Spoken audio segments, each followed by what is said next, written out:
He lived abstinent for years, then hired a black private chef and became daddy to twin boys. Welcome to Beyond Color Stories, family. I'm your storyteller, James, and I hope you're doing beautifully well today. Before we dive in, tell me, where in the world are you listening from right now? I love seeing this family grow across borders. Today, I promise you, this story will melt even the coldest hearts. It's about a man who swore off love, a woman who fed more than just his hunger, and the miracle of finding family when you least expect it. You'll laugh, cry, and maybe believe in love all over again. So if you haven't already, hit that subscribe button and officially join James's family, because here, every story is a heartbeat. Don't forget to tap the bell so you never miss a tale that might just change your day or your life. May peace, love, and light wrap around you like a warm hug tonight. Now, let's begin. Calian Drake was a man wrapped in stillness, a living sculpture of restraint, carved out of discipline, power, and a relentless detachment from the emotional chaos of the world. He stood tall, 6'3", of clean muscle and tailored elegance, with a jawline sharp enough to slice pride and hazel eyes that held the same cold glint as a winter lake. Beautiful, mesmerizing, but distant. His skin was the perfect canvas for the navy suits he favored, always pristine, always commanding, and his perfectly styled hair, a blend of obsidian and faint chestnut under sunlight, reflected the same obsessive order that ruled every aspect of his life. Though women in heels and hopes paraded themselves around his world, fluttering their lashes and speaking in honeyed tones, none ever got close enough to leave even a fingerprint on his still heart. He was untouched not by force, not by fate, but by fierce and intentional choice. From an early age, Calian understood the emotional games people played, having witnessed his parents, a power couple in public but cold strangers behind mansion walls, destroy each other quietly over years. Love to him had never looked like a sanctuary. It looked like a war zone. So he opted out, building an empire in its place. As CEO of Draken Technologies, he was revered for his brutal efficiency, for taking a bankrupt startup and transforming it into a tech juggernaut in under a decade. Investors admired him. Rivals feared him. Employees respected him, but from a distance, always from a distance. He was known to be brilliant, decisive, and almost inhumanly composed. There were whispers that Calian had never once dated, never once been seen in the company of a woman in any way other than strictly professional. He neither confirmed nor denied it, letting his silence become his shield. He had been abstinent his entire adult life, not due to religion nor trauma, but by choice. It wasn't that he didn't feel attraction, but rather that he had mastered the art of starvation, believing it gave him control, power, and immunity from the chaos that plagued other men. And yet, even in the highest tower, solitude has a voice, and Calian heard it most at night. When the meetings stopped and the emails quieted, and the city lights flickered below his penthouse like dying embers, he would sit by the floor-to-ceiling windows, drink untouched, food half-eaten, staring into nothing. His meals were gourmet by order, but soulless by experience. Fillets that tasted like ash, sauces that lacked story. His longtime housekeeper, Mrs. Beryl, who had worked for him for 7 years, often tried to coax him into letting her hire a proper live-in chef, someone who could bring flavor back into his life, but Calian always declined. His food, like his life, didn't need excitement. Or so he believed. Mrs. Beryl had become the closest thing he had to company, though even she knew not to cross the invisible line he maintained around his heart. One Wednesday morning she resigned, not out of malice, but due to her husband's sudden illness, needing to move closer to care for him. Calian didn't react as always. He thanked her, offered her a generous farewell bonus, and simply asked her to recommend someone to take over the domestic management of the penthouse, including cooking. She gave him a smile that lingered with something knowing. "I've already sent her your way," she said before leaving. "She's not like the others. You might not need to replace her." He didn't think much of the words, dismissing them as sentimentality. 2 days later, on a Friday morning wrapped in gray fog and distant thunder, Kalian sat at his dining table in silence, scrolling through market reports, when the front door buzzed. The building security announced the arrival of his new applicant. He barely looked up. "Send her to the service entrance," he murmured, returning to his data. When the kitchen door opened, he didn't glance immediately, expecting an older woman in uniform, perhaps another dull figure to pass through his life without a trace. But then a subtle warmth wafted in, not the artificial scent of perfume, but the earthy aroma of nutmeg, cardamom, and something deeper. When she entered the kitchen, his eyes finally flicked upward, and for the first time in his perfectly organized life, Kalian Drake forgot how to speak. She was unlike anyone he had ever seen, tall and graceful, with skin the color of rich roasted chestnuts, smooth and glowing as though kissed by the sun itself, and eyes so deep and knowing they looked like they could see into your soul without permission. Her long, voluminous curls cascaded down her back like a waterfall woven of silk, and her figure, fitted into a tailored, elegant Navy chef's uniform, moved with an ease that was both regal and grounded. There was a quiet power in her presence, a softness that did not beg to be noticed, but could never be ignored. "Good morning, Mr. Drake," she said, her voice smooth, warm, confident.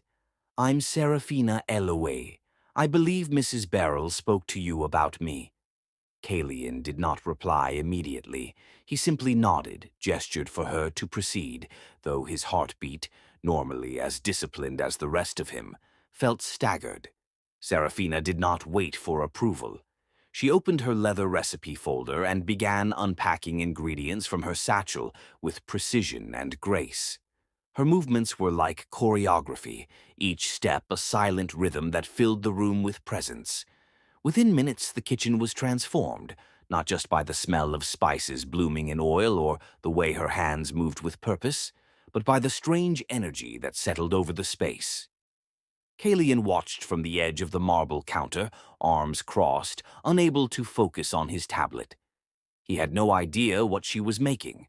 All he knew was that the scent began to stir something dormant in him, something long buried beneath layers of logic and restraint. As she cooked, she spoke. Not too much, not too little. She asked about his preferences, listened without judgment, and told a short, gentle story about how her grandmother taught her to flavor every dish with a purpose.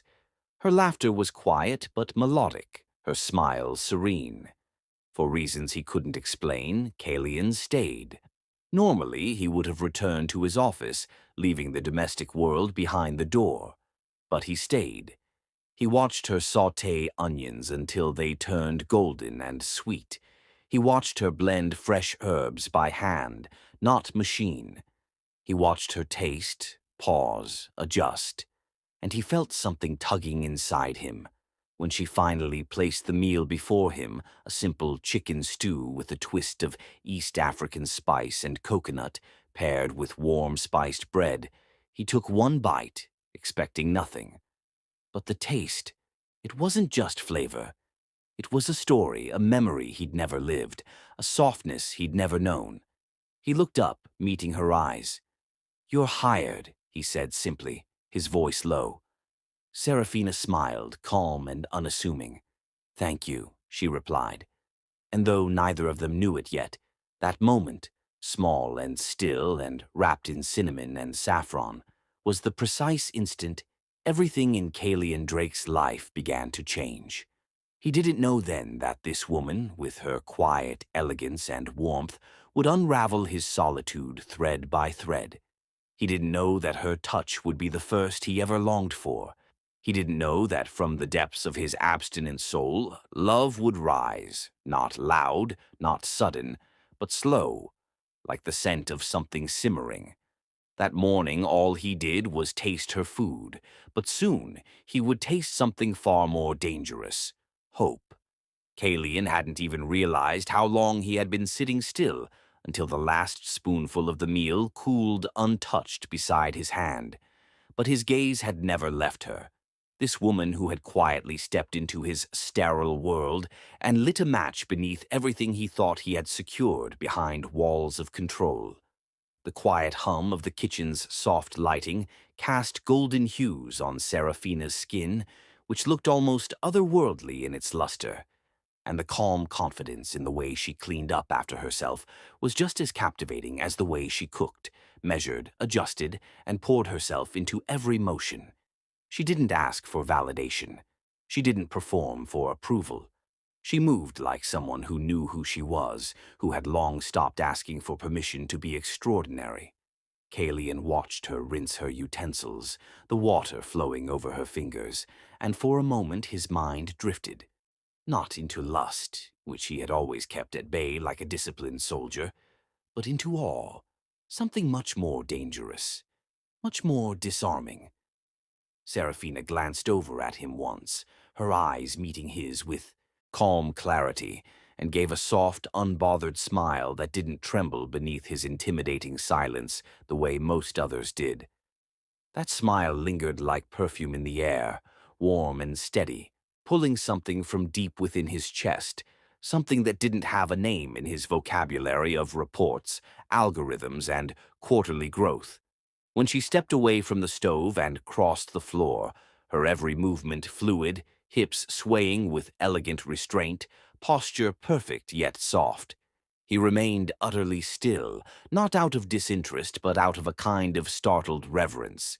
She stood a few feet away, back straight, hands folded gracefully, eyes neither nervous nor arrogant. "Would you like me to prepare anything else, Mr. Drake?" she asked, her voice calm, confident, and dipped in honey. Her tone didn't rise into flirtation, nor drop into submissiveness. It simply held itself with self-respect and ease, and for a man used to breaking down the world into yes or no, good or bad, efficient or wasteful, Kalian found himself entirely unequipped to categorize this woman standing before him. "No," he said slowly, his voice quieter than usual. "That won't be necessary."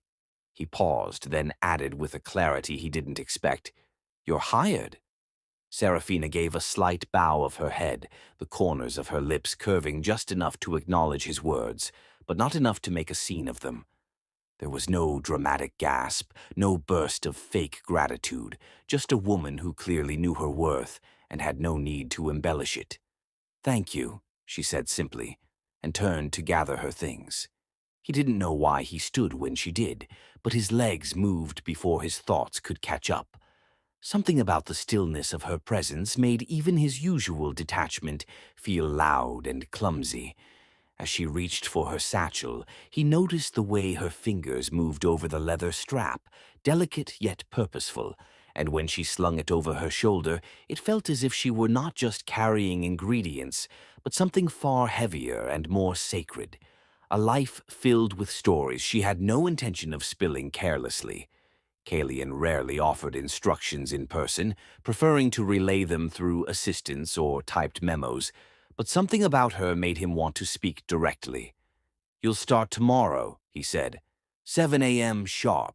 The kitchen's yours." She turned slightly, her curls bouncing gently as she nodded, and again that smile appeared, half sunbeam, half secret. "I'll be here," she replied, and then with no further ceremony, she left, her footsteps soft on the polished floors. The moment the door clicked shut behind her, Kalian stood in the empty kitchen longer than he needed to. He looked down at the plate she had left, the half-eaten meal, and then slowly sat back down and took another bite. Not because he was still hungry, but because he wanted to feel again what he had felt when she'd first handed it to him. The food wasn't just good, it was warm, deep, emotional. It made him think of rainy days that never felt cold, of rooms filled with music instead of silence, of someone humming softly while he read a book by the window. It wasn't the taste that overwhelmed him. It was the unfamiliar tenderness that wrapped itself around his senses. That night, Kylian didn't return to his home office. Instead, he walked through his penthouse slowly, noticing for the first time just how silent it was. The glass walls reflected a life of perfection, orderly, expensive, sleek, but not lived in. There were no pictures on the walls, no books with worn spines, no mugs with chips in them. Everything was pristine, and yet suddenly it all felt barren. He found himself wondering what kind of music Serafina liked to cook to, what her laugh sounded like when she wasn't being professional, what her favorite dish was to eat when no one was watching. Questions he had no business asking, yet they rooted inside him like seeds dropped by accident. He poured himself a glass of water, no wine he never drank, and sat in the living room with the lights dimmed low, staring at nothing. Her voice lingered in his ears, smooth and composed. Her eyes, caramel with flecks of amber, seemed to rise from the shadows. For a man who had built his empire on precision, he found himself unsettled by how many emotions had surged within a single hour, how this woman had rearranged his atmosphere without even trying. He went to bed late that night, the city lights blinking outside his window, and lay still on his side for longer than usual, the memory of her filling the quiet like music without words. The next morning arrived with golden light and Kalian already awake, showered, dressed, and seated at his dining table before 6:45 a.m., a rare deviation from his usual start. At exactly 7 a.m., the kitchen door opened without a knock, and Serafina entered like sunlight through storm clouds, effortless, grounded, radiant. She wore a different chef's coat today, dark olive with gold trim, and a matching head wrap that made her features look even more regal. She offered him a soft good morning, then went about her work without waiting for small talk. There was something poetic about the way she prepped her station, lining up herbs, setting water to boil, arranging spices in a quiet ritual of care. As he observed her from behind his tablet, he wasn't watching for efficiency or errors. He was just watching. He noticed how she touched each ingredient with a sort of reverence, how she moved to an inner rhythm only she could hear. At one point she hummed a slow tune, low and velvety, and Kalian found himself listening more closely than he had to any conference call in years. Her cooking wasn't just about food, it was performance, memory, soul. That morning she made a creamy polenta with roasted vegetables and poached eggs, the kind of meal he would never have requested, but one he finished to the last bite. She didn't comment on his clean plate, nor did she ask for feedback. Instead, she placed a folded linen napkin beside him and returned to washing up. The silence between them wasn't uncomfortable. It was full, respectful, charged in a way that neither of them fully understood yet. Kalian wasn't a man given to theatrics, but he felt something shifting. He felt it in the steadiness of her presence, in the subtle perfume of cardamom clinging to the air long after she left, in the fact that he found himself not just thinking of her food, but of her. That evening, long after she had left for the day, he stood in the kitchen doorway and looked at the space differently. It felt warmer, more alive. For the first time in his adult life, Kylie Drake wasn't alone in his solitude. Something, or someone, had stepped inside and changed the temperature. He didn't know what it meant. He only knew that Serafina Eloe wasn't just another chef. She was a presence, a shift, a question that had never been asked in his life before. And though he told himself it was about the food, about her professionalism, about the comfort of knowing his meals were now in skilled hands, deep down, in a part of himself he didn't often visit, he knew the truth. She stirred something in him he couldn't define, something dangerous, something beautiful, and he had already begun craving it more than he could ever admit. Kalian hadn't planned to linger in the evenings. His schedule was too tightly curated, his routines too precisely maintained to allow deviation. But that week, something subtle began to shift, barely visible from the outside but seismic within. What began as an excuse to check emails in the kitchen lounge while Serafina prepared his dinner quickly turned into a ritual, one he justified to himself with thin reasoning, like claiming the lighting was better near the dining counter, or that the Wi-Fi signal in his office was weaker in the evenings. But in truth, none of those things mattered when the real reason was the gentle sound of Serafina's humming that floated through the air like velvet smoke. She sang sometimes, low and slow, jazz ballads that she didn't even realize she was vocalizing, or the occasional warm gospel tune from her childhood that wrapped the kitchen in a kind of invisible comfort. He wouldn't say a word for long stretches, simply sitting nearby, tablet in hand, eyes fixed on numbers that meant nothing while his ears chased every note of her voice, every breath that passed her lips like it was the chorus of a forgotten lullaby. The soft clink of her utensils, the rhythm of her cutting board as she chopped, the quiet sizzle from her pans, those were the background beats to the evenings he had begun to treasure in secret. She never acknowledged his presence more than necessary, never altered her flow or performed for him. Her authenticity made him feel safe even as it unnerved him. Sometimes she'd glance over her shoulder, catching him watching her, and she'd smile, not a coy or teasing smile, but something gentle, something that said, "I see you." And somehow that acknowledgement would leave him breathless. Their conversations grew more fluid as the nights deepened.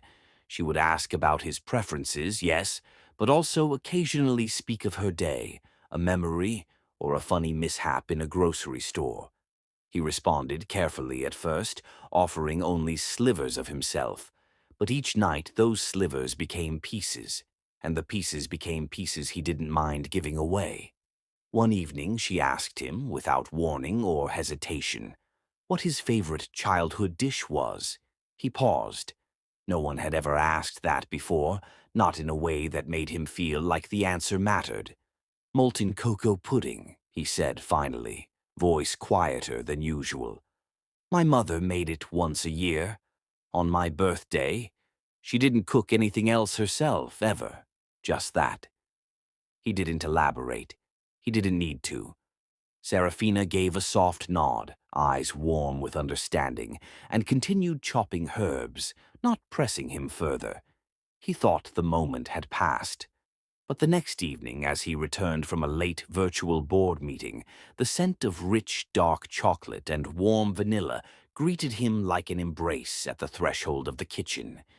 He walked in slowly, and there it was, molten cocoa pudding, delicate, decadent, placed in a single handcrafted ceramic bowl. No fanfare, no explanation, just the dish, waiting like a memory reborn. He didn't ask how she knew the exact way he remembered it. He didn't need to. He sat down, spoon in hand, and tasted it, and something in him cracked. The flavor was exact, bittersweet and tender, with a whisper of orange zest that only his mother had added.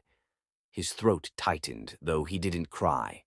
Kalian Drake did not cry, but something behind his eyes burned quietly, and his hand trembled slightly as he placed the spoon down. She approached gently, her gaze tender but not pitying, and without asking permission, she reached forward with a napkin and gently wiped a small smear of chocolate from the corner of his mouth. Her fingers brushed his skin, and though it was the lightest of touches, it struck him like lightning. In that moment, something broke open inside him, like an old room in his soul being opened after decades of dust. Time itself seemed to pause as her eyes held his, and there was no pretense between them. She didn't apologize for touching him. He didn't flinch. The air between them pulsed with something unspoken, something tender yet trembling with tension. She stepped back slowly, letting her fingers fall to her side, and returned to the counter in silence. But Kalian couldn't move. He sat there, his body physically still, but inside everything was shifting, like tectonic plates grinding beneath the surface of his composed exterior. He wanted to speak, to say something, anything that could explain the way his chest ached at the sound of her voice or how her presence made him question years of emotional discipline. But no words would come, and maybe that was okay, because some feelings were too big for language. That night, after she left and the lights dimmed once more, Kalian didn't return to his office or pore over quarterly projections. Instead, he stood at the edge of his balcony, staring at the skyline, the wind brushing over his face like an echo of her touch. He had never longed to hold someone before. Lust was something he understood, theoretically, but he had always regarded it as a distraction, a reckless indulgence he could control by abstaining entirely. But this was not lust. This was yearning. He didn't want to claim her body. He wanted to exist beside her warmth. He wanted to hear her laugh again, see the way her eyes crinkled at the edges when she talked about her niece back home, to feel her fingertips again, not in a rush of desire, but in a quiet act of care. For the first time, Kalian began to understand that touch didn't have to be about possession or pleasure. It could be about presence, about saying, "I'm here," without words. The next few nights, he found himself drawn to her even earlier in the evening, arriving in the kitchen with no excuse, but simply the desire to be near. She never questioned it. She always greeted him with a soft nod or a playful smirk. Their words grew more personal, less guarded. She asked him what kind of music he liked, and he realized he didn't have an answer, so she played hers, low in the background, a playlist of jazz legends and smooth soul. "You've been living in silence too long," she said one evening, half joking, but something in her tone reached him. "Even kings need lullabies." He didn't answer, but later that night he downloaded her playlist and listened to it alone in bed, her voice echoing in his mind as the soft brass instruments whispered in the dark. Another night she laughed, a deep, full-bodied laugh that erupted when he mispronounced the name of an Ethiopian spice she was teaching him about. The sound of her laughter wrapped around him like silk. He found himself smiling too, something rare and untrained on his usually controlled face. He realized then that she didn't just cook food, she created space. A space where he could lower his armor, if only slightly. A space where he could feel without fear. Where his solitude didn't have to define him. Where her joy could reach into the quiet and make it sing. And every evening as he stood near her, he felt himself ache. Not with need, but with a growing desire to know her, to be known by her, to maybe, just maybe, deserve her. And yet, despite all that bloomed between them, he never touched her, never reached for her hand, never crossed the invisible line he didn't even know he had drawn, because he didn't know how. But what he did know, beyond logic and beyond habit, was that something inside him had changed. The man who once sat in silence with cold meals and colder thoughts was now a man who stayed up past midnight just to hear her hum, just to be close, just to feel that one fleeting moment again, when her hand touched his face and told him without words that he was no longer alone. The air had been unusually thick that evening, as though the city itself sensed something different unfolding, a stillness that whispered of change. Kalian was seated in his usual spot near the edge of the marble counter, watching Serafina prepare dinner like he had the nights before. But something about her movements tonight felt slower, softer, more intimate in a way he couldn't name. The sky outside had darkened unusually early, heavy clouds pressing low against the skyline like swollen memories waiting to fall. Thunder murmured in the distance, a low rumble that slowly grew closer, and yet, inside the kitchen, everything remained tranquil. Serafina was in the middle of slicing heirloom tomatoes when the first flash of lightning lit the skyline in white, followed seconds later by a crack of thunder that made even the buildings seem to tremble. The lights flickered once, Then again, and then everything went dark. Silence fell in the wake of the outage, thick and almost cinematic. The hum of appliances vanished, the steady undercurrent of electricity gone in a blink, and only the distant sighs of the storm remained. For a moment, neither of them moved. Then Kalian heard the soft rustle of Seraphina's footsteps as she walked to the corner pantry and returned with a box of candles. She didn't ask for help. She simply moved with a calm grace, striking a match and lighting one candle after the next. The warm glow slowly pushed the shadows back, casting gold over her cheekbones, making her eyes gleam like burnished copper in the flickering light. Kalian had never seen her like this, part angel, part flame. She placed one candle near the stove, another on the prep counter, one more near where he sat. "You okay with candlelight?" she asked, her voice quiet but steady.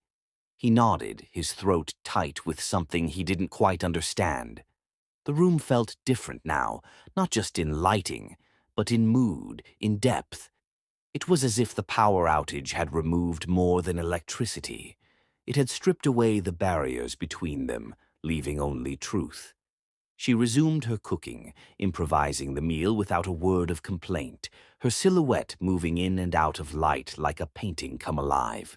Kalian watched, his usual reserve softened by the shadows. As the scent of roasted garlic and herbs filled the warm air, his chest ached, not from desire, but from something more delicate, more dangerous: trust. He found himself speaking before he realized it, his voice quieter than he was used to hearing it. "I've never told anyone why I chose this path," he said, his fingers drumming once on the marble before going still. Seraphina didn't turn to look at him. She simply continued stirring the pan in front of her, her presence receptive, calm, patient. He drew a slow breath. "It wasn't for religion," he continued, his gaze fixed on the candle nearest to him. "Wasn't trauma. No hidden scandal. I watched what love did to people, watched it destroy my parents, not in explosions, but in erosion, silent, daily, until there was nothing left of them but distance." He paused, feeling the way the words tasted in his mouth. They were cold people, both of them. Beautiful, successful, admired by everyone outside our home. But inside, it was frost. No affection, no kindness, just performance. I learned to mimic that early. Efficiency, control. I built my life on it. Seraphina didn't interrupt.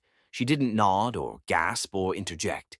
She just listened, the way someone does when they know the weight of silence. Kalian swallowed hard.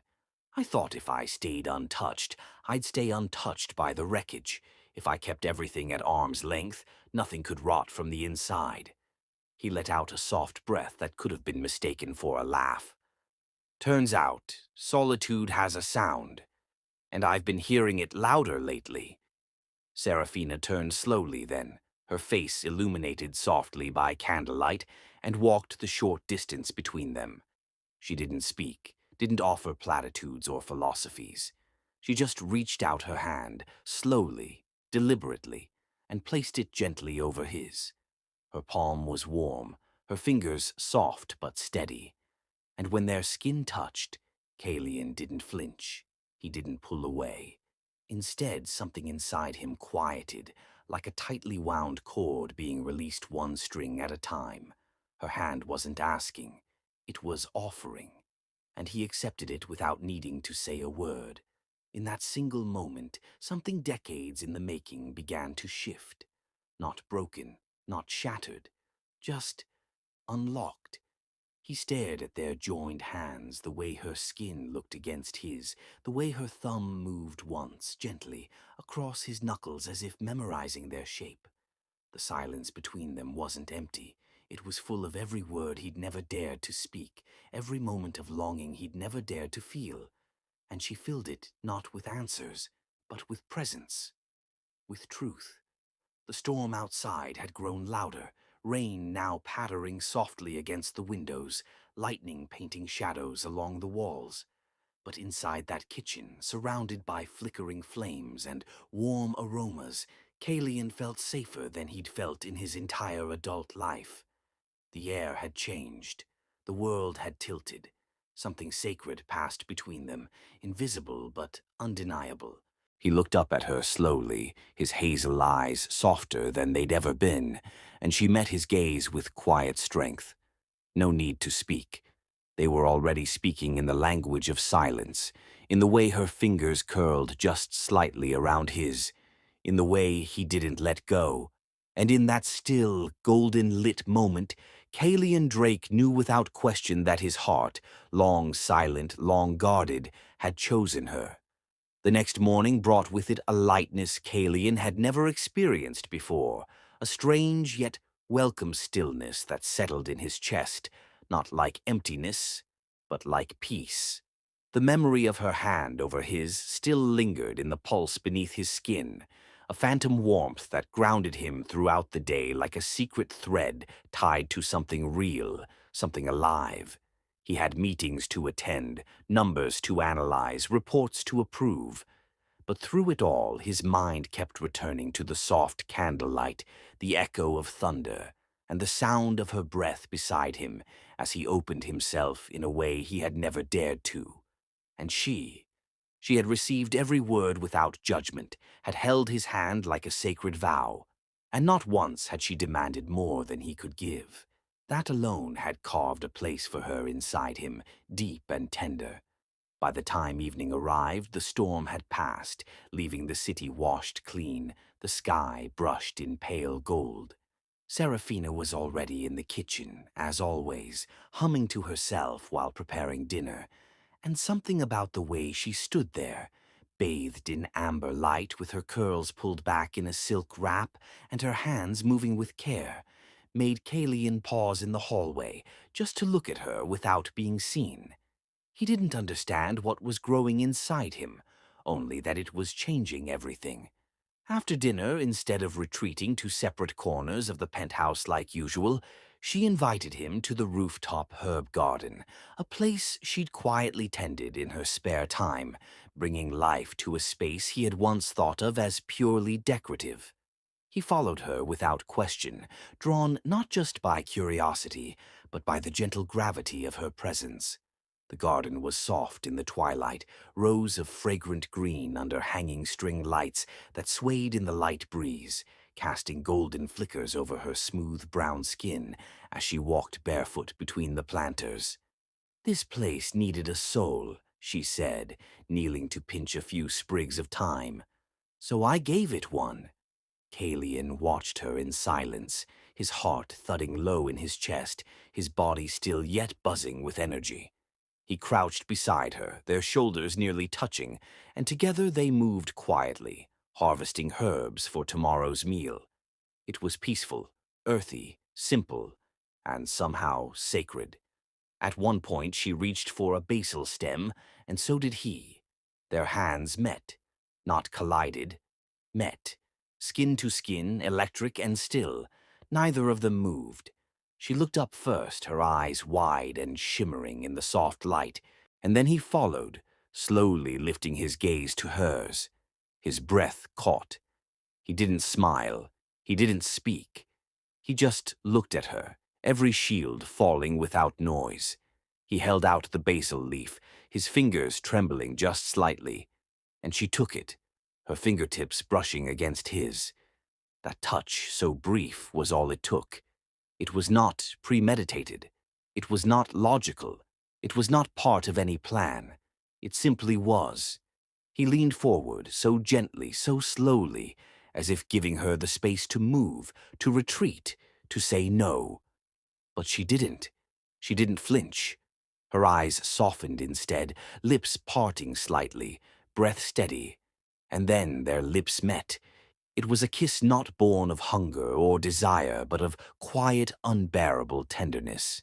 It didn't rush. It didn't claim. It simply existed. Two lives meeting where silence used to live.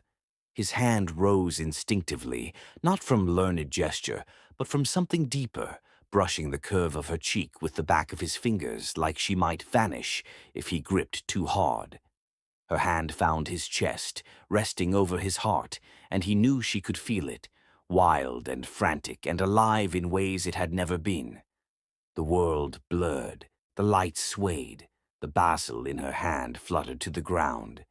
And for those few fragile seconds, everything that had ever been cold or distant or untouched in Kalian melted away like frost under sunlight. It was his first kiss, the first time he had ever allowed someone into the part of him he'd always kept guarded, locked behind steel and silence. It felt like fire and water, like something so familiar and so foreign it made him ache. When their lips finally parted, the air felt too thin. He pulled back just enough to look at her face, to study the way her lashes lowered and lifted slowly, the way her lips curved not in shock, but in soft understanding. "I'm sorry," he whispered, voice raw and low, not from regret, but from reverence. "I didn't mean to."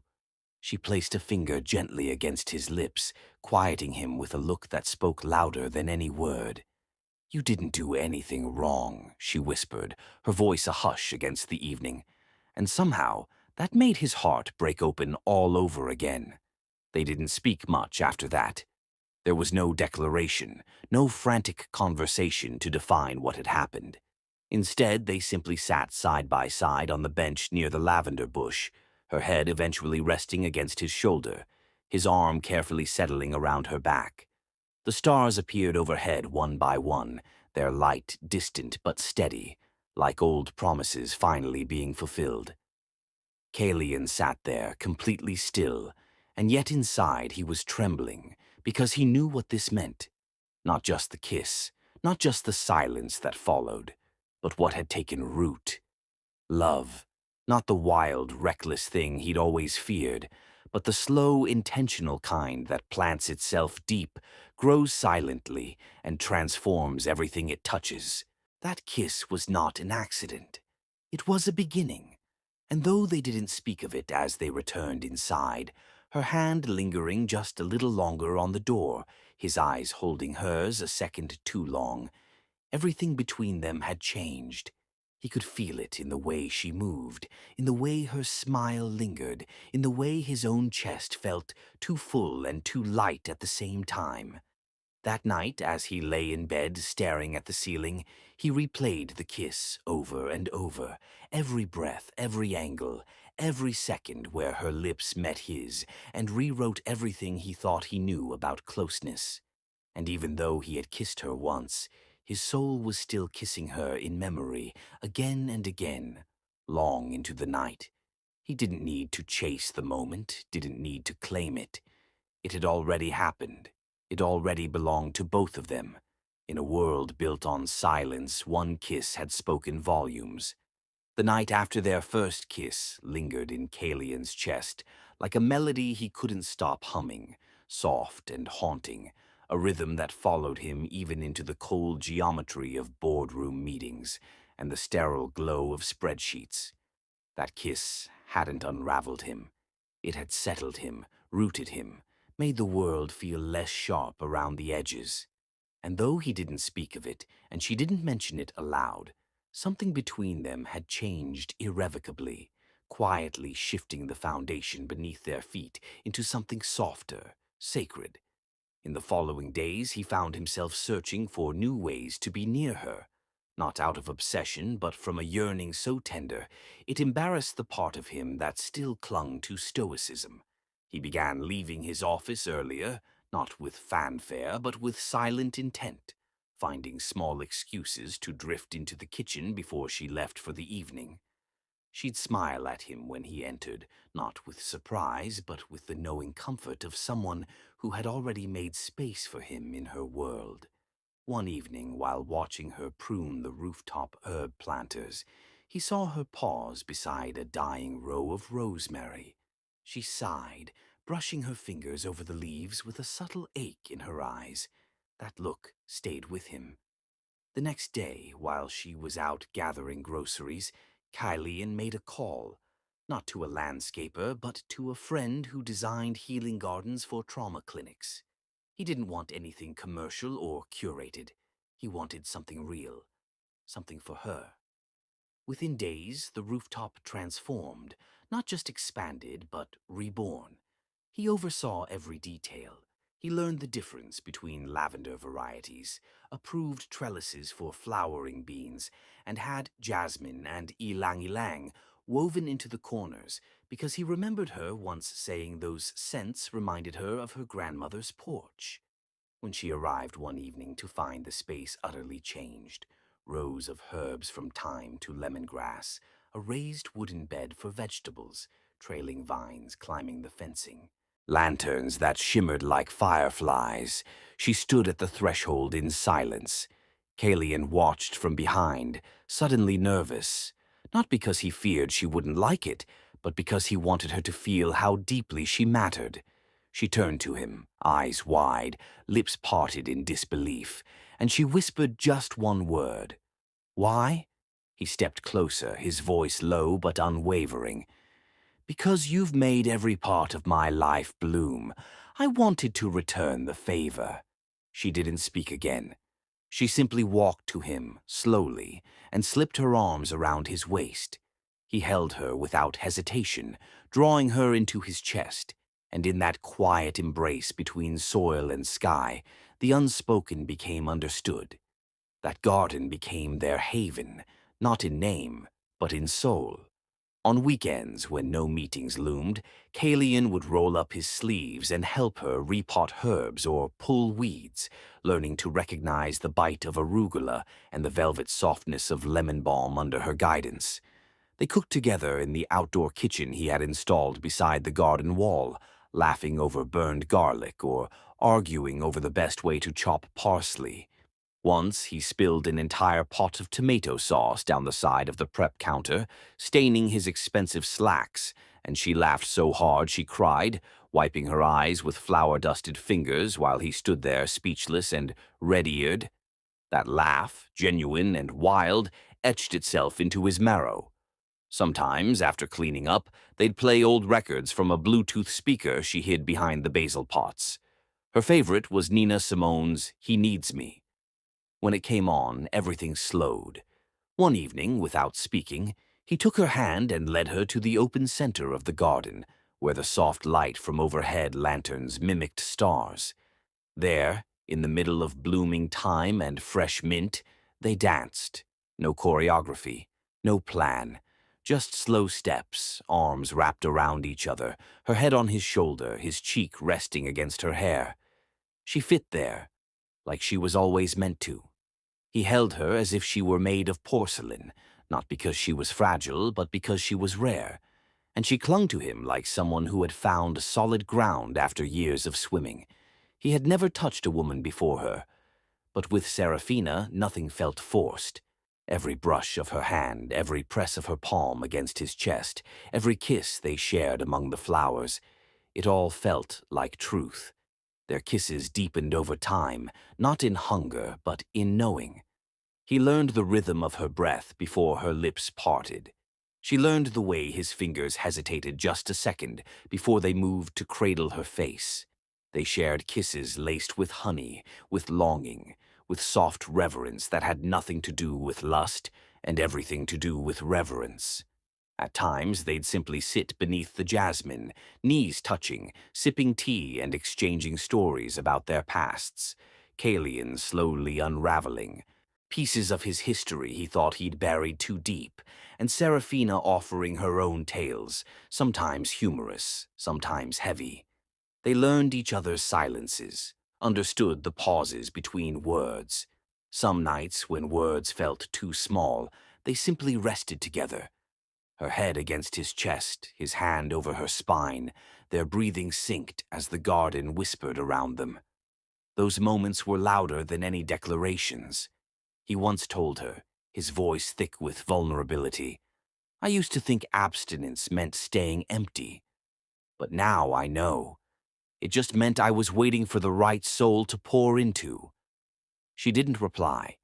She just touched his forehead with hers, and in that gesture gave him everything.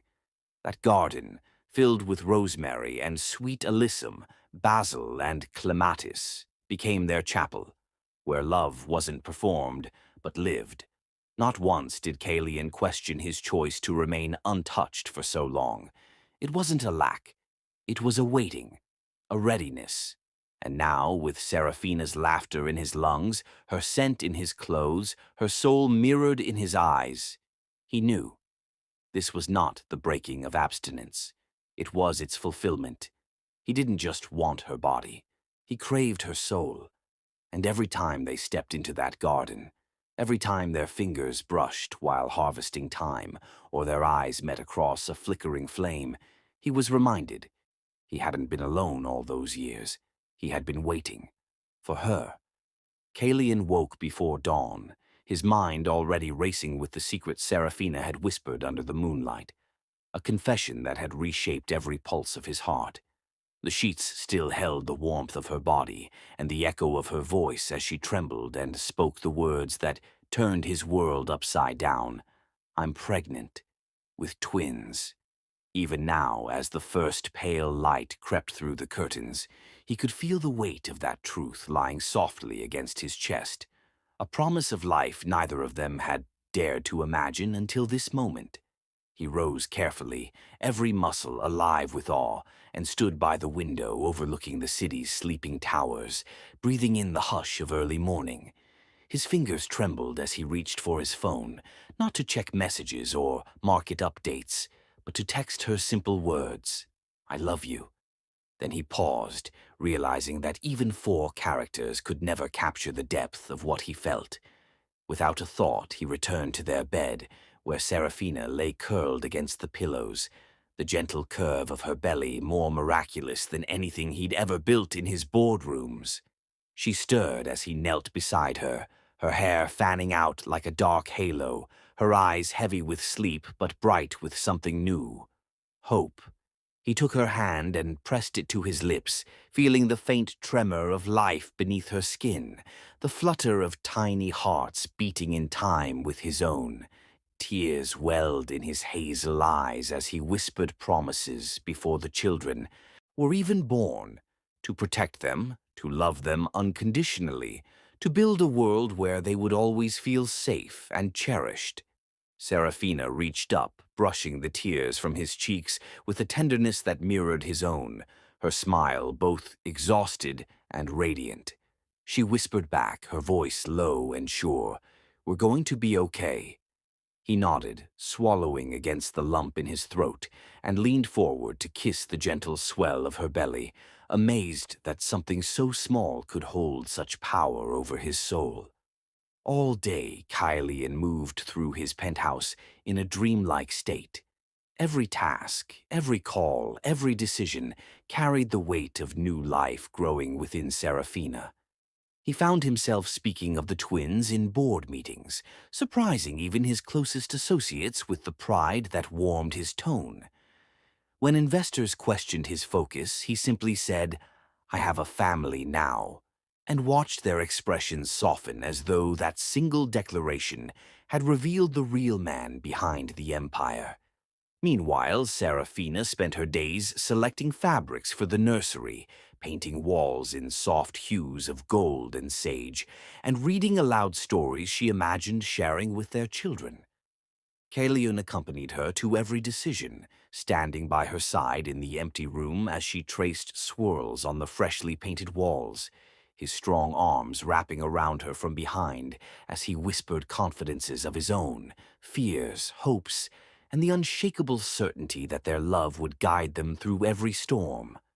Nights were the hardest and the most beautiful. He stayed awake long after she drifted to sleep, watching her chest rise and fall, imagining tiny limbs stretching within her. He would press his ear to her belly, listening for echoes of life, willing their children to kick gently so he could grin like a child himself.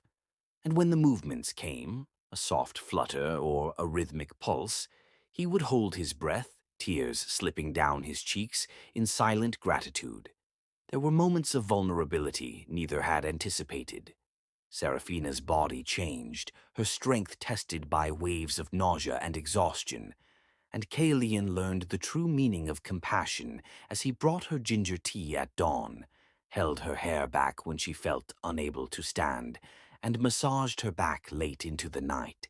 He watched as she transformed, with every ache and every laugh, into a living testament of courage and grace. In turn, Serafina saw Kalian soften in ways he never had before. He traded tailored suits for cozy sweaters, late-night cocktail glasses for bottles of sparkling water, and haughty silence for whispered words of encouragement. He discovered comfort in stillness, joy in the mundane, and a depth of love that defied every calculation he'd ever made. Their bond deepened as they shared secret plans, names for the boys, hopes for their future, dreams of a family home filled with laughter and warmth. Each confession, each promise wove them closer, binding their hearts in a tapestry of faith and devotion. And so the days unfolded into weeks, and the weeks into months, each one carrying them further along the path Serafina had revealed on that trembling night. Kalian found purpose in every flutter and every craving she shared. He realized that his vow of abstinence had not been a rejection of love, but a preparation for something far greater, a love that would grow beyond himself, that would fill his life with meaning he had never known. As the first trimester gave way to the second, he stood before her one evening in the herb garden they had created together, a place once meant for cooking, now sacred ground of their devotion. He took her hand, pressed it to his heart, and whispered solemnly, "Thank you for changing my world, for giving me the greatest gift I could ever receive." She smiled, her eyes shining like the moon above them, and rested her head on his shoulder, their silhouettes entwined beneath the starlit sky. In the garden of their love, with two new lives blossoming within her, Kalian Drake understood at last that some promises are written not on paper, but on the heart, and that the bond they shared, forged in trust and nurtured in vulnerability, would carry them through every joy and every trial that lay ahead. The night air clung heavy around them as Kalian and Serafina stood in the rooftop garden, her belly round with life and glowing softly under the moonlight, while his arms wrapped protectively around her from behind.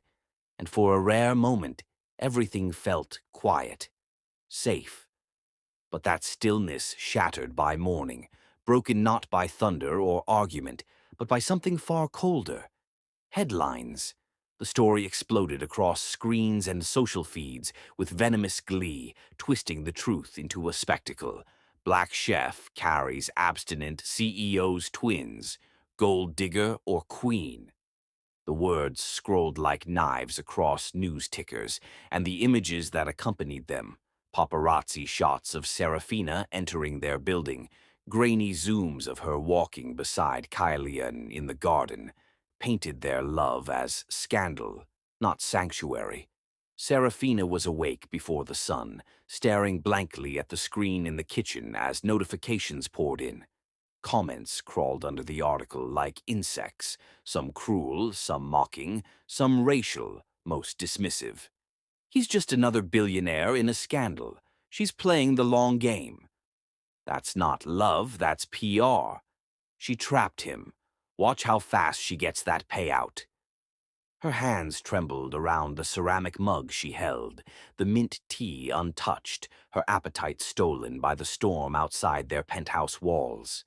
Kalian entered moments later, still in his robe, drawn by the weight of silence that hummed too loudly in the room. When he saw her face, her shoulders slightly hunched, eyes glossy but stubbornly dry, he didn't speak right away. Instead, he moved behind her, gently wrapped his arms around her waist, and pressed his lips to the crown of her head. "I saw it," she whispered. "They're not going to stop." Kalian's jaw clenched, and for a moment, the powerful CEO, the man who had once ruled boardrooms without blinking, felt completely powerless, but not helpless. "Then let them come," he murmured, fierce and soft at once, because they're not taking anything from us. She turned to him slowly, and when her eyes finally met his, he could see the ache swimming beneath her pride, the humiliation, the exhaustion, the fear of how ugly the world could be toward a black woman who dared to love out loud. He took her hand, kissed her palm, and said what she didn't know she needed to hear. "I will burn this world down before I let them hurt you." And he meant every word. By afternoon, reporters were camped outside the corporate tower of Drake Technologies.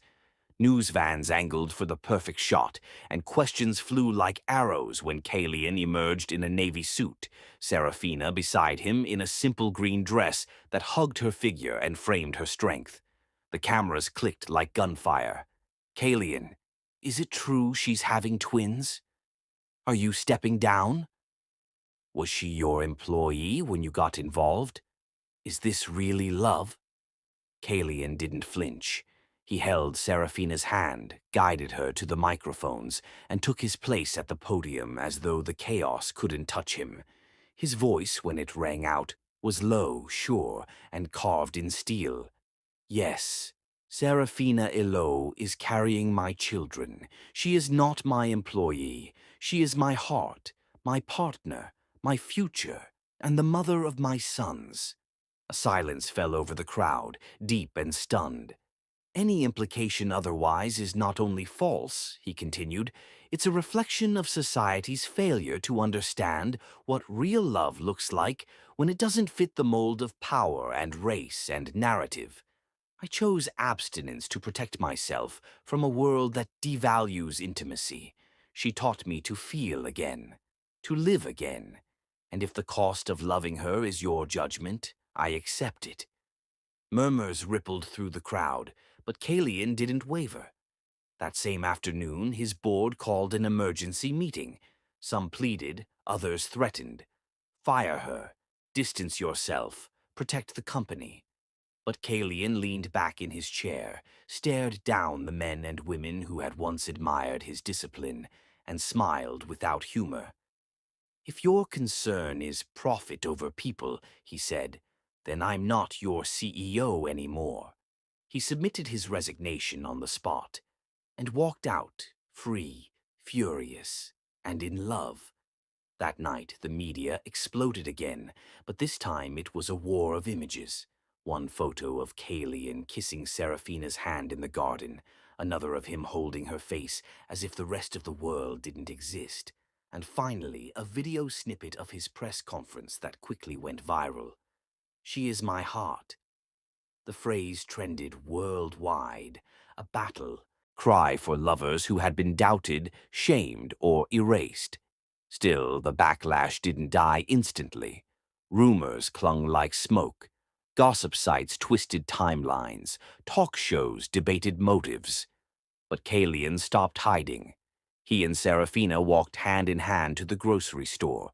They smiled when cameras followed them to prenatal appointments.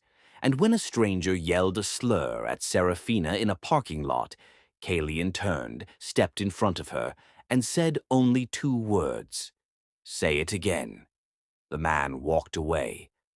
Love, Kalian realized, wasn't about sheltering her from the world. It was about standing beside her in the fire. And so he lit one of his own. A month later, he purchased a small but historic building downtown, renovated it from top to bottom, and gifted it to Serafina, not just as a gesture of love, but as an act of rebellion. "It's yours," he told her, "your kitchen, your name, your legacy." She wept as he unveiled the elegant brass sign, "Serafina's Soul Kitchen." Inside, every inch was built with intention. Open space for community tables, murals of black chefs who came before her, a test kitchen for mothers rebuilding their lives through food. He didn't just give her a business, he gave her a revolution. Critics called it a distraction. Investors mocked it. But Serafina's first night sold out before the doors opened. Reviews praised not just the flavors, but the feeling. A warmth that came from food prepared with memory, pain, joy, and purpose. Kalian watched her from a corner table, his eyes never leaving her as she moved from table to table, pregnant and radiant, laughing with patrons, hugging guests, tasting sauces with the same smile that once melted his resolve. While others whispered about their scandal, he saw a woman who had turned pain into purpose. He saw strength, and he saw a future not written in headlines, but in the stories they'd build, one meal, one child, one day at a time. Their love became more than a bond. It became a revolution. And no matter how loudly the world tried to shout them down, they had already built something louder, each other. The morning their sons arrived, the sky outside the hospital window was brushed in soft blush clouds, as if the world itself had paused to honor the moment about to unfold. The room was warm and humming with low jazz from a playlist Serafina had requested weeks ago, a mix of Nina Simone, Donny Hathaway, and gentle saxophone interludes that filled the sterile walls with soul. Kalian sat beside her, his hands tightly wrapped around hers, their fingers woven together like a prayer neither of them dared speak aloud. Serafina, despite the pain clenching through her with every contraction, looked breathtaking, her smooth brown skin glowing with effort and grace, her forehead beaded with sweat, her eyes burning with the fire of a woman becoming a mother. Kalian had never seen anything more powerful. His heart thudded with helpless awe as nurses moved around them, adjusting machines, checking stats, and speaking calmly, but their voices were muffled behind the deafening rhythm of his thoughts. "They're coming. Our sons. Our sons." Time warped in that room. Minutes stretched like hours. His world reduced to the rise and fall of Serafina's chest, the way her fingers tightened with each wave of pain, and the whispered encouragements he spoke again and again. "You're doing amazing. I'm right here. I love you," even when his voice cracked and tears leaked down his cheeks without shame. And then, like thunder breaking through the heavens, a cry filled the room, sharp, high, and alive. One, then two. Kalian gasped as the doctor raised a tiny wriggling boy into the light, slick with life and red with fury. Moments later, another followed, his cry softer, more melodic, as if already more thoughtful. Kalian's knees buckled beneath the weight of the moment, and he found himself on the floor, sobbing openly into his hands. A nurse gently helped him up, placing the first twin into his arms, and everything in him quieted. The baby's tiny face was wrinkled and pink, his eyes squinting against the brightness, but he was perfect, utterly, painfully perfect. Kalian looked down and whispered, "Kalis." Serafina, breathless but smiling, nodded from the bed, her eyes heavy with exhaustion and light with love. "And Zorian," she whispered as the second boy was brought to her chest. Kalian moved to her side, cradling both boys, his arms a trembling cradle of devotion. Their fingers were impossibly small, curling instinctively around his thumb like they had always known him. He pressed his lips to Serafina's temple and wept silently, tears soaking into her hair. "Thank you," he choked, "for giving me something I never thought I deserved." She was too tired to speak, but the smile on her lips said everything. For the first time in his life, Kalian Drake's world was not made of spreadsheets, deadlines, and power. It was made of soft coos, velvety feet, sleepy cries, and the scent of new life. The nurses gave them space, and for an hour it was just them, the family they'd built, the miracle they'd created. Kalis snuggled against his father's chest, Zorian nestled in the crook of Serafina's arm, and the jazz hummed gently in the background, weaving their hearts together in a rhythm older than time. That night, Kalian did not sleep. He refused to close his eyes, afraid the moment might dissolve into a dream. He sat in the corner chair, holding both boys on his chest, their bodies warm against his, while Serafina dozed in the hospital bed, a peaceful smile softening her beautiful face. He studied every inch of his sons, the curve of their ears, the delicate slope of their noses, the familiar weight of their tiny heads. When they stirred, he rocked gently. When they cried, he hummed, the same Nina Simone melody that had played during their birth. And when one of them opened sleepy hazel eyes, his hazel eyes, he felt something inside him fall to its knees all over again. By morning, he had learned to change diapers without flinching, warm bottles without spilling, and swaddle with precision that surprised even the nurses. But it wasn't the skill that defined him. It was the devotion. Every gesture was offered like an oath. Every kiss to Serafina's forehead was a silent thank you. Every time he looked at his sons, he knew he was no longer who he had been. The man who once lived in solitude, who kept the world at bay with silence and ambition, was gone. In his place stood a man remade by love, softened by joy, and sharpened by purpose. When Serafina awoke that morning to the sound of Kalis's sleepy sighs and Kalian's gentle hums, she reached for him, smiling through the soreness. "You didn't sleep," she said softly. He looked up, eyes red but bright. "I didn't want to miss a second." She laughed, that beautiful low laugh he'd memorized, and whispered, "You're already the best father I've ever seen." Kalian blinked away tears again, kissing her hand reverently. "It's because I have the best mother beside me." The next few days passed in a blur of soft lullabies, feeding schedules, diaper changes, and visits from nurses who couldn't help but gush over how devoted Kalian was. They were used to fathers disappearing behind laptops or leaving the room for coffee. None expected a CEO to be the one catching baby spit up in his silk shirt or singing lullabies while pacing in socks at midnight. But Kalian didn't care what they expected. His world had narrowed to the 4 beating hearts inside that room, and he would have traded empires to keep them safe. When the hospital discharged them, it wasn't with fanfare but with quiet reverence. The staff lined the hallway to see them off, Serafina radiant in a flowing wrap dress, the twins bundled in soft blankets, Kalian carrying both car seats like sacred artifacts. Cameras waited outside, but Kalian didn't hide them. He walked proudly, head high, with Serafina beside him, his sons before him, and a future blooming in every step. The penthouse, once silent and sleek, was transformed overnight. Cribs were placed by the windows, lullaby playlists echoed softly from hidden speakers, and bottles warmed on the marble counters where once only coffee and solitude existed. Kalian took night shifts willingly, feeding and burping with clumsy devotion. He talked to the boys as if they understood every word, telling them stories of how he met their mother, how she saved him, how they were born from love. Not accident, not scandal, but love pure and enduring. Each day he grew more certain of the path he was on, more in love with the life they'd built. Serafina, despite the fatigue, never stopped glowing.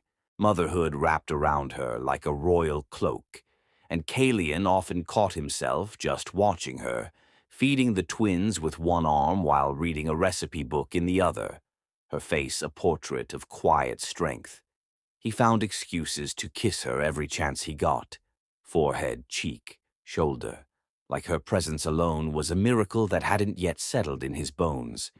And she kissed him back, tired but deeply in love, whispering often, "I never thought it could be this beautiful."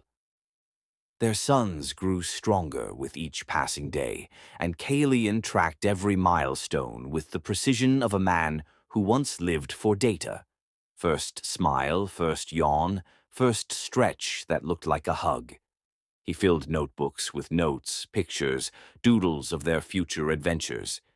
He wasn't just a father, he was a worshipper of this new life. And Serafina, the goddess who birthed it all, remained at the center of his heart, glowing more with every night they survived, every giggle they coaxed, every moment they conquered together.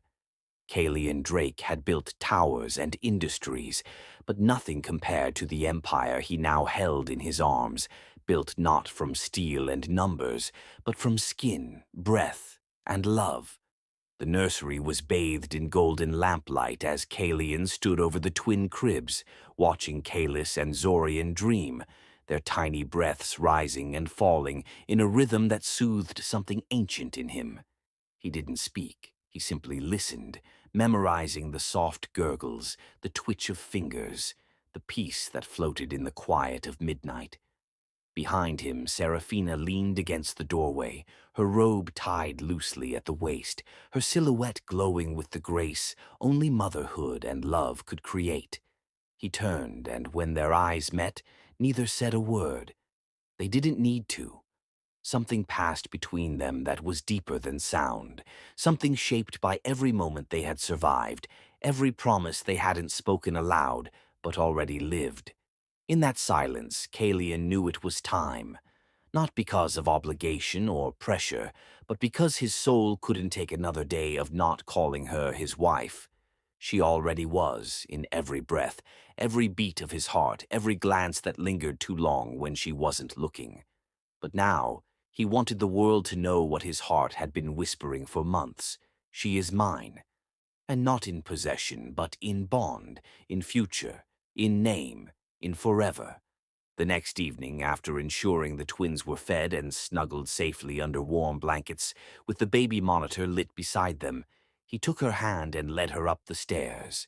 She followed without question, her bare feet silent against the warm wood, her hair cascading in soft spirals over her shoulder. The rooftop garden had changed again. Kalian had spent hours that afternoon preparing it with reverence. Fairy lights, strung through the jasmine trellises, twinkled like constellations above them. Small fire bowls flickered at the edges of the garden, casting dancing shadows across the herb beds they once planted together. The air smelled of mint, lavender, and anticipation. In the center of the space where they'd once slow danced to Nina Simone, a small table had been set, not with dinner, but with something simple and full of meaning. A white cloth, a single silver spoon. Her breath caught when she saw it. He didn't speak right away. He only turned to her, taking both of her hands in his, and kissed her knuckles with the same reverence he once reserved for ancient contracts and sacred blueprints. Then he dropped to one knee, not dramatically, not rushed, but with the humility of a man who had found something he never believed he'd earn. From his pocket he pulled a small velvet-lined box, but not with a ring. Instead, he lifted the spoon, simple and silver, engraved with the names Kalis and Zorian along the curved handle. Serafina gasped softly, tears already pooling in her lashes.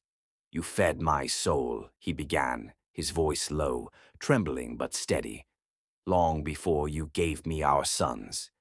You showed me what it means to be full, not just of food, but of love, of laughter, of life. I was a silent man before you. I didn't know the language of touch, of joy, of home." Her tears fell freely now, streaking down her cheeks, her lips parted, hands still gently wrapped in his. "So, I'm not kneeling with gold or diamonds first," he continued, eyes never leaving hers. "I'm kneeling with what you gave me from the start. Nourishment, warmth, soul." He placed the spoon gently on her palm, the metal warm from his touch. "And now," he whispered, reaching into his other pocket, "I ask you to share forever with me." He revealed the real ring then, a golden band, thick and hand-carved, to resemble delicate vines weaving around two leaves, each tiny leaf etched with their son's initials. It wasn't flashy. It wasn't loud. It was alive.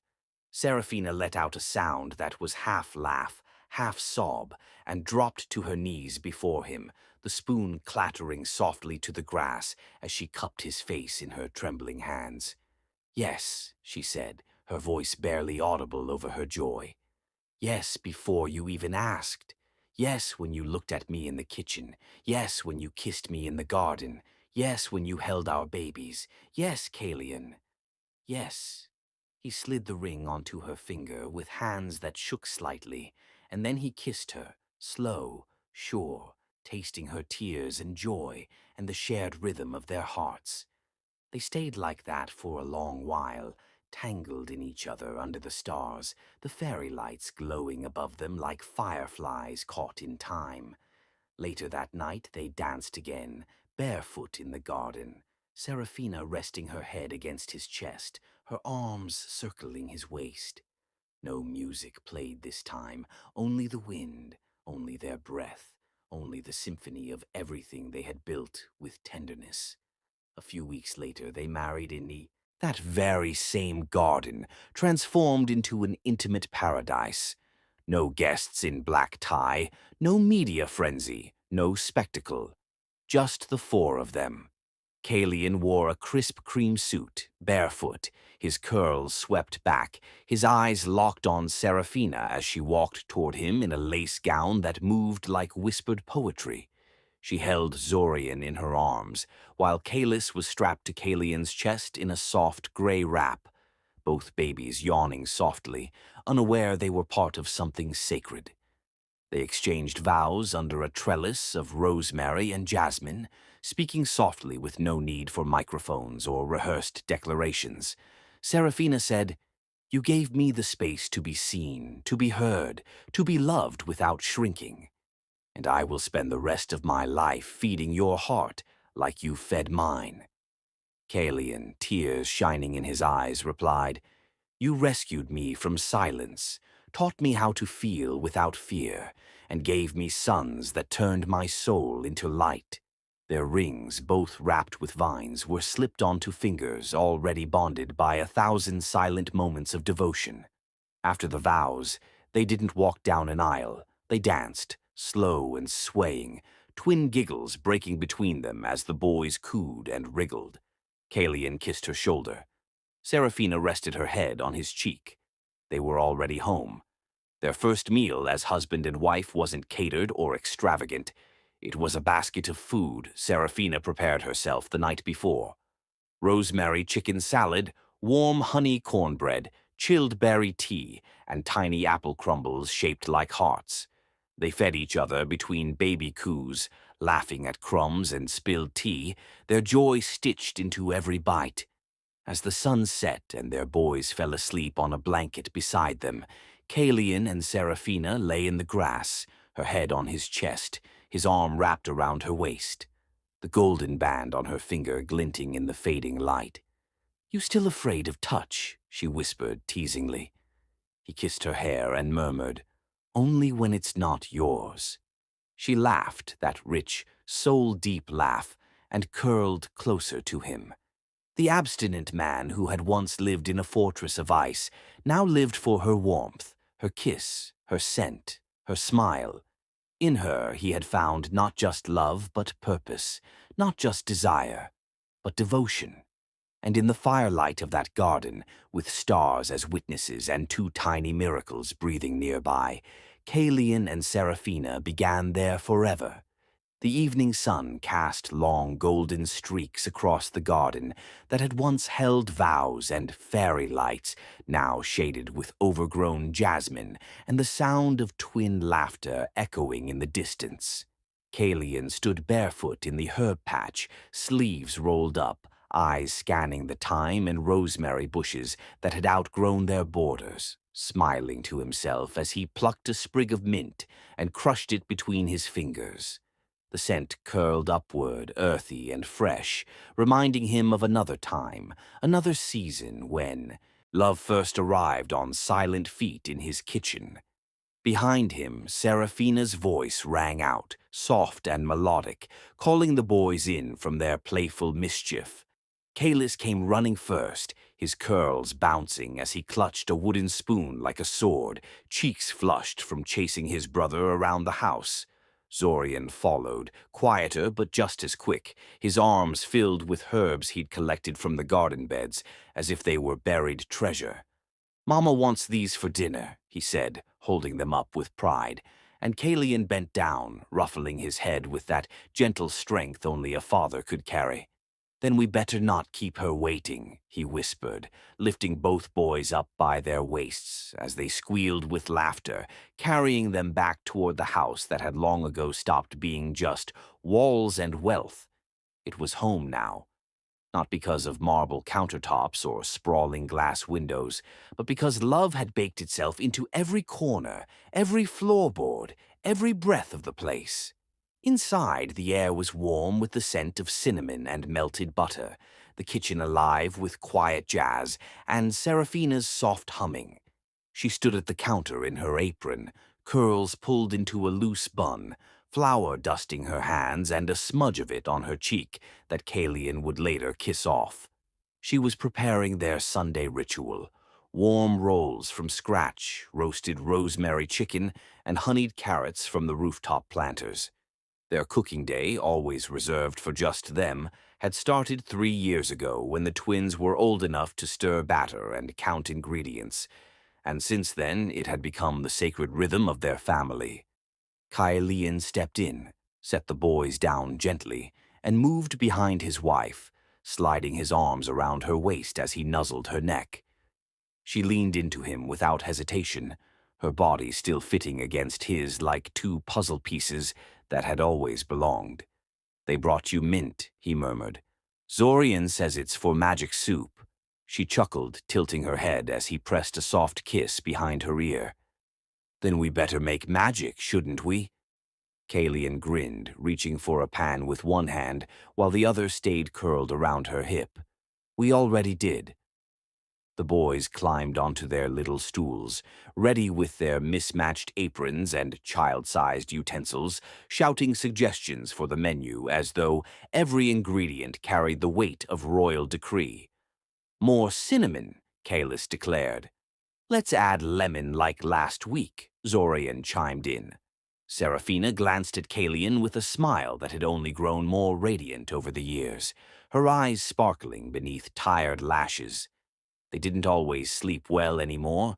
Parenthood had changed their bodies, their routines, their definitions of rest, but it had never once dulled their love.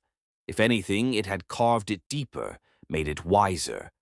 Where once their kisses were full of fire and newness, now they were honeyed and slow, each one a promise of presence, of partnership, of permanence.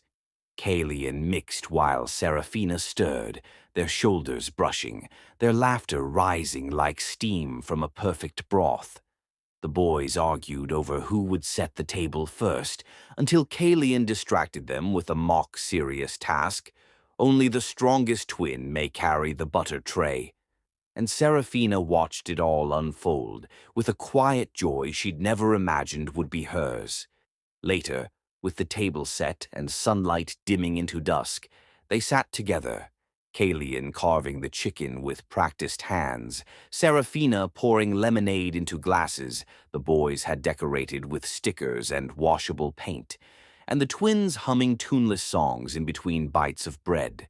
There were no phones, no meetings, no outside noise, just clinks of forks, low music, and the warmth of shared stories. After dinner, when the plates had been cleared and the sky above their sunroom turned to lavender, Kalian walked onto the porch, holding Seraphina's hand in one and a baby monitor in the other. The boys were inside building towers with blocks, arguing over which one would be taller, the monitor catching every giggle.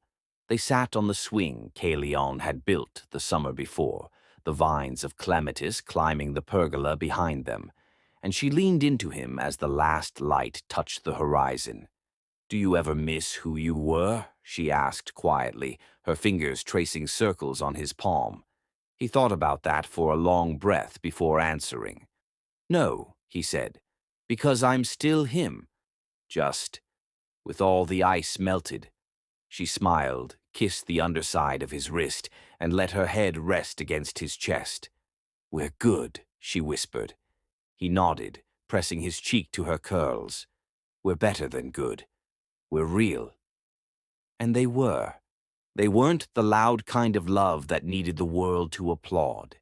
They were the love that simmered, the kind that knew to fold cinnamon into dough with patience, the kind that woke at 3 a.m. to sing lullabies, then woke again at 6 for pancakes, the kind that knew when to speak and when to listen, when to kiss and when to hold still, the kind that wasn't built overnight but crafted daily, with hands that knew loss and hearts that had chosen to stay open. Years passed in quiet rhythm. Seasons turned the leaves on the garden gold, then bare, then green again. The twins grew taller, bolder, more curious. Kalis became a wild storm of questions and laughter. Zorian remained softer, more thoughtful, always watching, always learning. Serafina opened a second location of Soul Kitchen, and Kalian became her silent partner, handling operations, never missing a single ribbon cutting or menu launch. He never returned to corporate towers. He no longer needed to. His empire now existed in laughter, in spice, in the sound of two little feet running toward him, shouting, "Daddy!" as if it were the greatest title a man could ever hold. And every Sunday, no matter what the week had held, success, failure, joy, or tantrums, they cooked together. Sometimes Kalian led, sometimes Serafina did. Sometimes the boys created chaos, and flour covered the walls. But every meal ended with warm bread, full hearts, and eyes that still searched for each other across the table like lovers meeting for the first time. On their 10th anniversary, they didn't throw a party or take a trip. They stayed home. Kalian made her mint tea in their favorite cracked mug. She made his favorite peach cobbler. They danced in the kitchen after the boys went to sleep, barefoot, swaying to an old record that popped and hissed, his hand on her lower back, her face against his neck. "Still feel like a miracle?" she asked, teasing. He looked down at her with those same hazel eyes, now lined with time and deep contentment, and whispered, more than ever. Because love, he had learned, wasn't born in lightning or noise. It simmered, like soup on the stove, like memories folded into layers of pastry, like time when spent right. Their forever wasn't carved in gold. It was baked into bread, into bedtime stories, into a garden that bloomed through storms. And in the quiet hours when the world slowed, and they lay curled together with their sons asleep and the moon hanging low, Kalian would pull her close, breathe in the scent of her skin and the memory of everything they'd built, and know without a shadow of doubt, this was the greatest recipe of all, and it had been seasoned with forever.